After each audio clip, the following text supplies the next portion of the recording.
McGee, James Worthy, Robert Ory. We got Allie and Mike Trudell down at the arena. LeBron and the Lakers pick up the win over the Suns. You combo that with a Houston Rockets loss to the Minnesota Timberwolves, and the Lakers have secured first round of the playoffs, home court advantage. They lock up the 4th seed for sure. We're going to take a look at the standings here. They are still a game behind Denver. Denver plays at San Antonio on Sunday. The Lakers are home versus the Utah Jazz. But big game, Rob. We talked about it in the pregame show. The importance of home court advantage in the playoffs, your body of work for the entire season, your 52 wins going into game 82. Very impressive for this Laker team. Very impressive, Guido. I give them a lot of credit for staying the course. Even though they were without some players, they played hard as a team, as a unit, led by LeBron. I thought the rest of the team, picked up the pieces and were able to get not only the win tonight, but to win the other night, 2 in a row to secure home court advantage. I thought Ayton, he stepped up. Jake LaRavia, Marcus Smart coming back. The role players really did a great job, and Luke Kennard continues to be a major asset for this team. So they have been building that chemistry all along, and it still seems to sustain itself right now. They've beaten two teams to secure the home court advantage. Now they get to see what happens, how they can go forward. And, Rob, you don't know if you're opening up on Saturday or Sunday, but you will have that entire week off. Most likely right now, if it started today, you would be matched up with the Houston Rockets. What does this do to the confidence of this team? Losing your 2 big scorers in Austin Reeves and Luka Doncic. Of course, you still have your superstar in LeBron James. But then to pick up the back-to-back wins, even though everybody's shorthanded right now, including the Lakers, but to get these wins kind of in dominant fashion, and now at least you're opening at home. Well, the Lakers going to play on Sunday, Giddy. We always play on Sunday. But I think one of the things I want to point out first is the fact that when you make a trade for a guy like Luke Kennard, it's kind of hard to get within the mix. I think with these 2 guys being out, that has allowed him to get his rhythm. Now he's gotten his rhythm along with the other guys, so they kind of understand him, and they're playing very well without the 2 big dogs. But what's more important is they're playing good on defense. Even though they didn't rebound well tonight, they had other games where they talk, and you see them communicating, and with their defensive leader back and Marcus Smart, that's even better. So these next 2 games, his next game, I should say, for Marcus Smart is to get his feet under him and become that floor general in so many other different ways. But I really like the way they're using their hands. Even when Luka was there, he's using their hands to call turnovers, because that's one of the things that we always used to keep track of is tip balls, because tip balls lead to turnovers or something other, like a bad shot or something positive for the defense. So let's start with the defenses. Rob led us right there. James, tonight you hold the Suns to 73 points. That's a season low. Only 35 points in the second half for Phoenix. They were 7 of 40 from 3. The Lakers had 17 steals, 3 blocks. They turned that into 19 fast break points, and they were dialed in on that end of the floor, James. They're connected. Something they have been building for the last month or so. J.J. Redick puts a lot of pressure and demands on that side of the ball, and they have responded. I thought pressure on the ball. When you have guys like Marcus Smart, who puts pressure on the ball. Jake LaRavia, he's a guy that puts, pressure on the ball as well. So you get good perimeter play, and then you have guys like Ayton, who's there to rim protect. They did a pretty good job of, protecting the rim and not giving up. Well, the first half they gave up a lot of offensive rebounds. Second half they corrected that.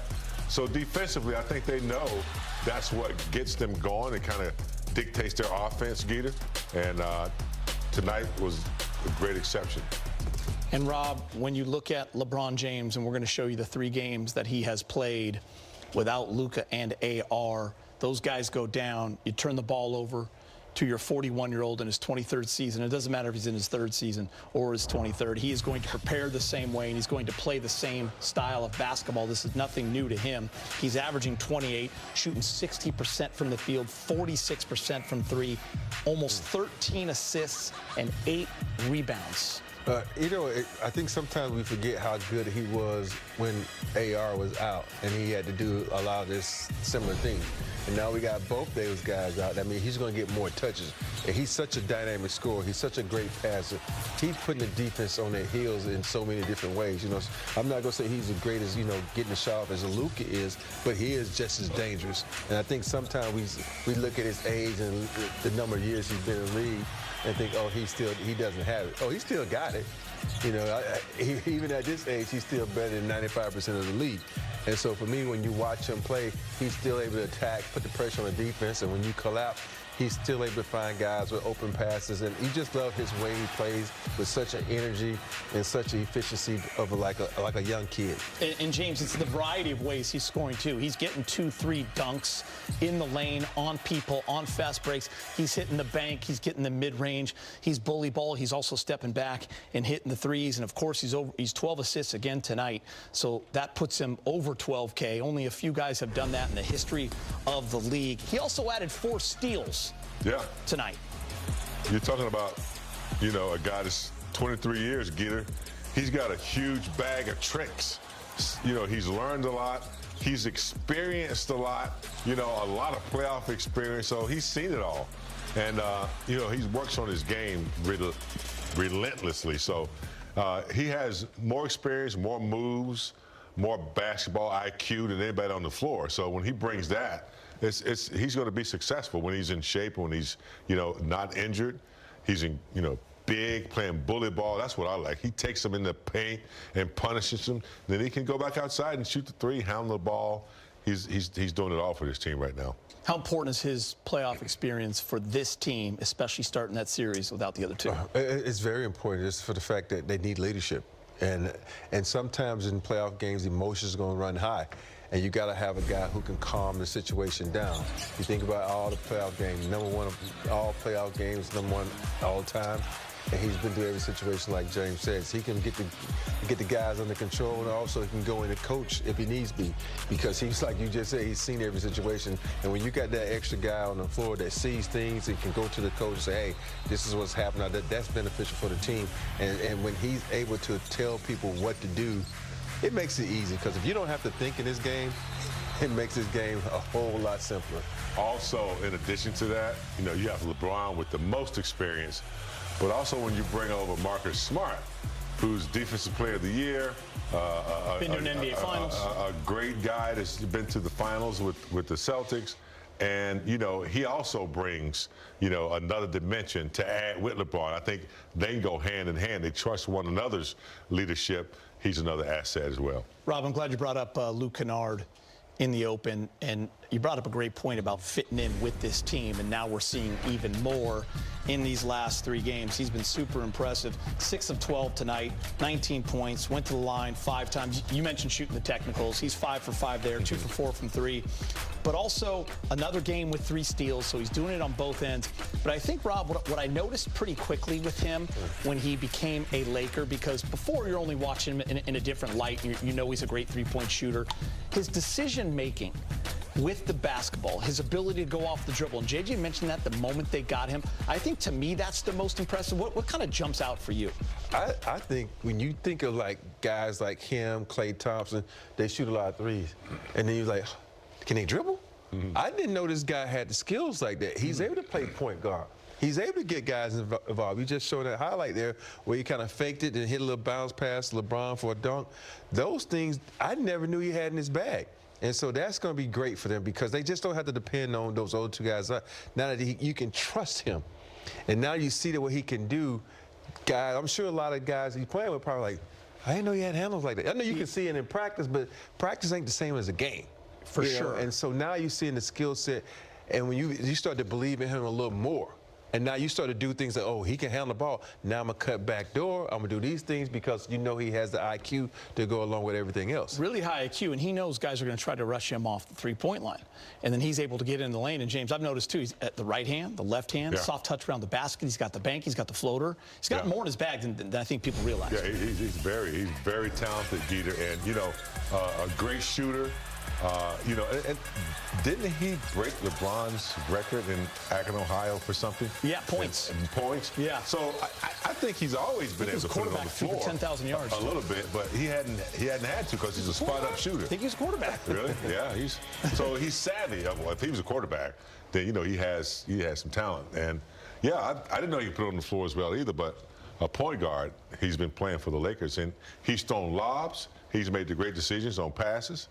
And he's knocked shots down, so he's doing it. Might want to fact check me on that, but I'm almost positive. But you know, it's so crazy that how when you get in the NBA, you're so good at one thing, that's who you become. They define you as a three-point shooter. And a lot of guys in the NBA are like, man, you know I can post up. You know I got handles right. And you don't know that because you get on the team, you have other guys who are better at you than that. So you don't get to use that skill set. So I'm starting to see a skill set from this guy it's impressing me. All right, time to hear from Coach J.J. Redick, brought to you by your Toyota dealers. JJ, for tonight, you hold them to 25 second half points, I think 9 in the fourth quarter. What were you seeing from your defense, I guess specifically? I thought the whole game, our defense was really physical. Outside of a couple, mishaps, I thought we talked pregame a lot about just being able to execute our coverages, and because they do so many different things, whether it's stack, the backside action, all the off-ball stuff, and I think our guys did a great job of that, and they did it with physicality. And then I told you at halftime, the one thing that wasn't good in the first half was their offensive rebounds. They're the highest crash rate in the NBA. They send 5 guys sometimes. So with the amount of threes they take, you're naturally going to give up a few offensive rebounds. I thought we were much better with our physical box outs in the second half, and but that it was just I thought our defense from the start was really good. And then just zooming out, so you clinch home court at worst, and kind of you'll see if it's 3 or 4 depending on Denver's result. But no 65 games, no LeBron, Austin, and Luka. Not any one of them got to that. How would you have kind of been met with that, thinking you would get home court in the West while kind of having those 3 miss the amount of time that they did? Yeah, I mean, it's probably even more than that. I mean, I think it's our goal. Every year I've ever been in the NBA, your goal is to win a championship. That's your goal. And when you represent the Lakers and you play for the Lakers and you coach the Lakers, that's their goal every year. That's our fans' goal every year. Let's not discredit what this group did for the regular season, regardless of what happens in the playoffs, because to clinch home court and to win 52 games, possibly 53 games, and deal with the amount of adversity we had, not just with injuries, but again with the loudness that is just going to be out there with our team because it's the Lakers. It's a credit to our players. It's a credit to our staff for just persevering and just keeping our head down and doing the work, and coached a bunch of different ways this year. Our players had to adjust. Players made sacrifices. A lot of these guys, as I talked about, are in contract years, and it's been, I think for everybody like a really great opportunity to grow as players, as coaches, as people. LeBron's averaging 28 points in the 3 games since April 2nd, and I think in the 2 weeks leading up to that game, he had averaged 15.5. Is this kind of the offensive burden that you hope to see him be able to continue to sustain while you're waiting on your backcourt to get healthy? Yeah, I mean, we're going to need him to facilitate. We're going to need him to score. We're going to need him to defend and rebound. I think he recognizes the task at hand, and he's very locked in. He's played great all 3 games. JJ, Phoenix has some traits that mirror the teams the 2 teams now that you could face in the first round, in terms of, they have ball pressure and they play really hard and they crash the glass, particularly without the starting backcourt. How do you think you guys handled like getting into offense and stuff tonight? And was this in some ways like a good test for what kind of lies ahead? Yeah, I think just really simplified things. I think we ran, three plays all game. Actually 4, because we ran away a couple times, but we ran 4 plays all game. I mean, it was out of some stuff out of ATOs, but it was just really simple. And anytime that we can feel a little messy, we can just go to the post or we can go to horns. And I think the ball handling component with getting Smart back and hopefully. He will be able to play more on Sunday. Him, Luke, whoever that, third guard is off the bench, LeBron, they've all got to share in that responsibility. And part of that responsibility is trying to get us organized. JJ, recently Luke was saying, he's comfortable doing whatever you guys need to do in terms of handling the ball for himself. He kind of wished he was shooting better, which is, I'm sure, something he would say all the time. But just how, for you, watching him as a coach, how do you... Isn't he shooting like 48% from us? I think he said just recently. Oh, recently. Yeah, okay. Recently. Right, yeah. Not overall, but just recently he kind of was wishing that he would shooting a little bit better. Just how do you kind of handle... a player who's always so hard on himself, but also you're also asking so much of him and kind of keeping those things in perspective and helping him keep those things in perspective. Yeah, I mean, again, I think he's really done a nice job with a role. I don't know. I know he's been a tertiary, secondary playmaker at times in his career, but to be just a full-time on-ball point guard for 30, 40 minutes in a game is it's a new thing and it's a challenge. He's done great. We all feel like every time he shoots the ball, it's going to go in, whether that's a floater, a midi, or a 3. I think he's got a great deal of confidence, and a lot of that comes from his preparation and his work. I think the biggest thing for us is, with our current group, having those other ball handlers so we can give him breaks from being on ball all the time. Speaking with Allie Clifton, the media. Luke, starting with this game from start to finish, in what ways did you guys take a step forward tonight? Yeah, offensively, just finding out what has been working for us and sticking to it and taking advantages of some of the mismatches we had. And I thought we did a good job of executing offensively, and then obviously only giving up. I don't know what they ended up with, somewhere in the 70s, but that just kind of speaks for itself. And we got to clean up a few things.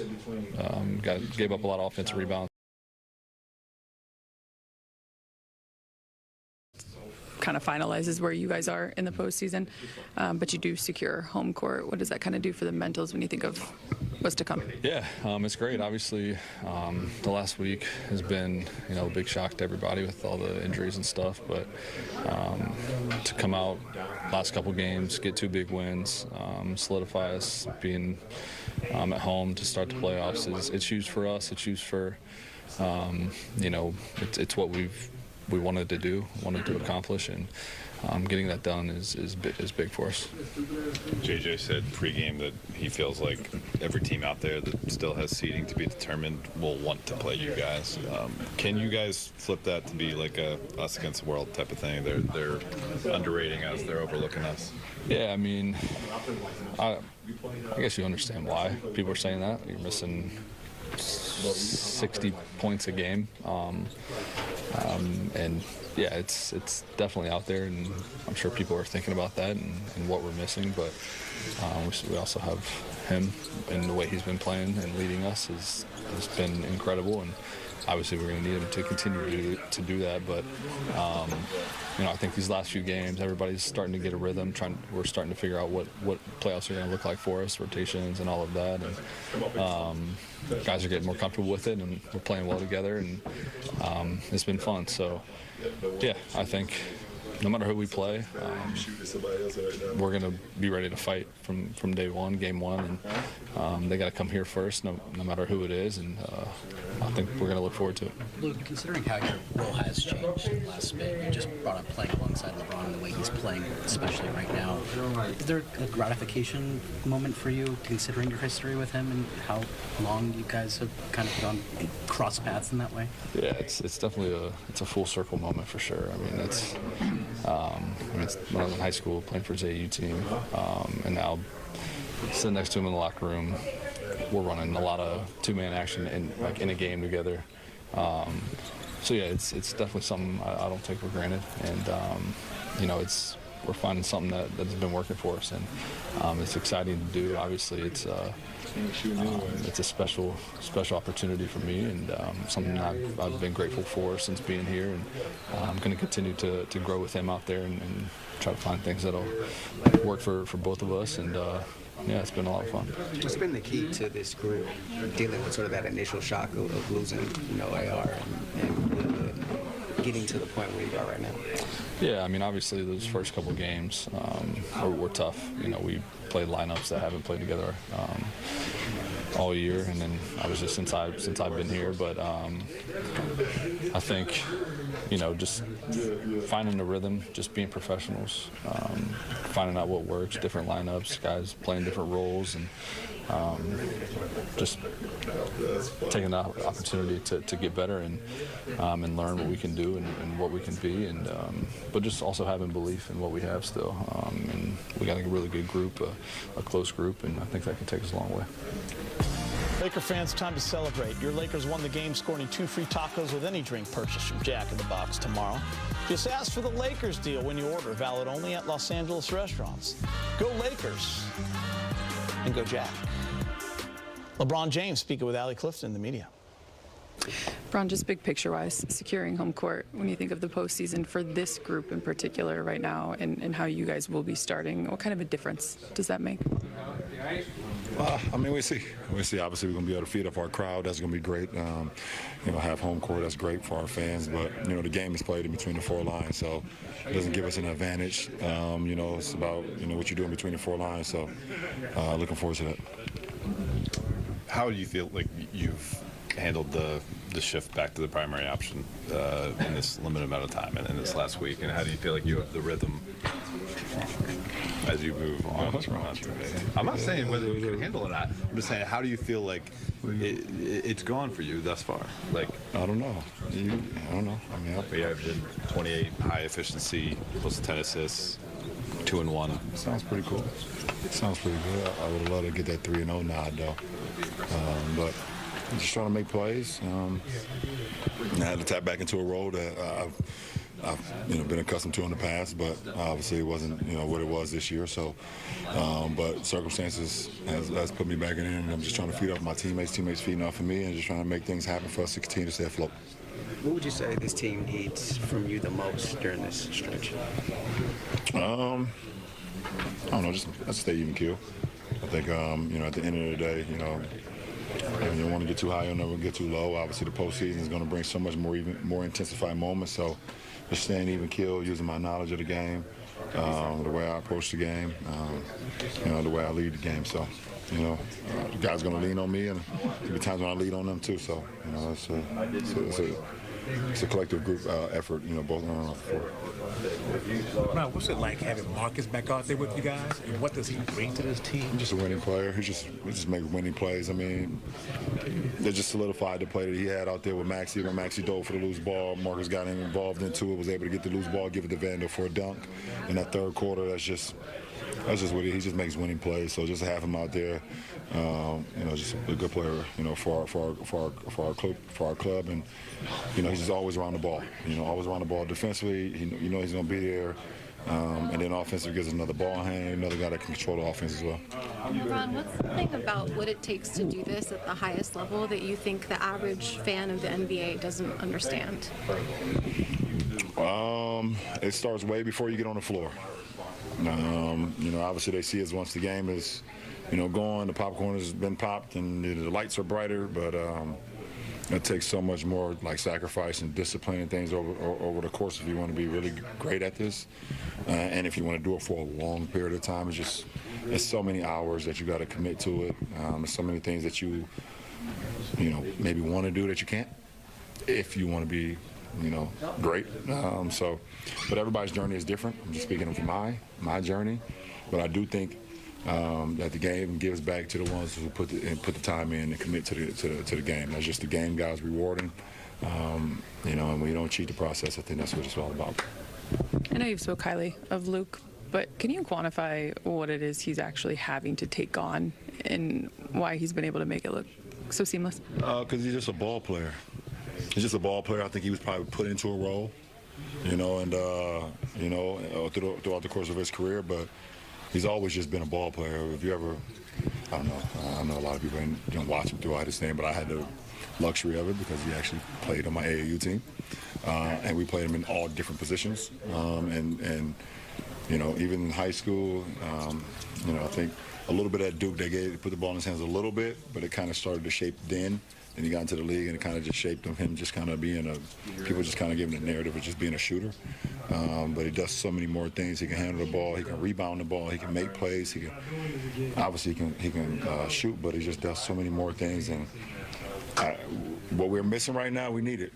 We need it more than ever. So it's great to see it happen. Is that part of why the two-man action can work so well with you when a lot of that is just reading and kind of reacting? It's just because it's two cerebral basketball players. That's why it's seamless.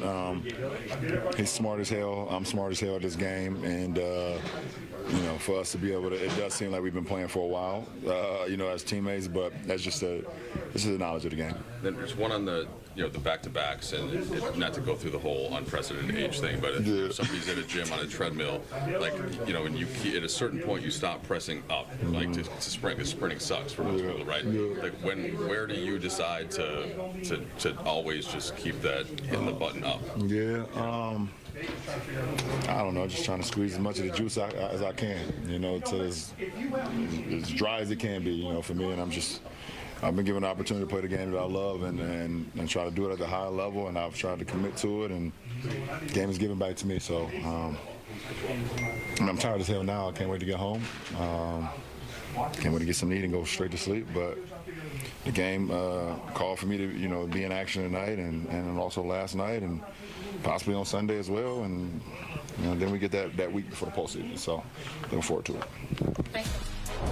Rob, I'm going to show you this because this one threw you a little bit in the pregame show when I told you he only needed 2 assists to get to 12,000. Well, he's there now with that group. Man, he going to pass J. Kidd. Right? He's going to be third. Think about all the stats that guy got. Whew, it's awesome, man. I just want one of them. John Stockton looking like Bruce Lee. Look at that. Look like Marty McFly. That's funny. LeBron James, Access 360. Yes. I know where to go this time. Last time I was a little confused, but I'm going to go over to this wall.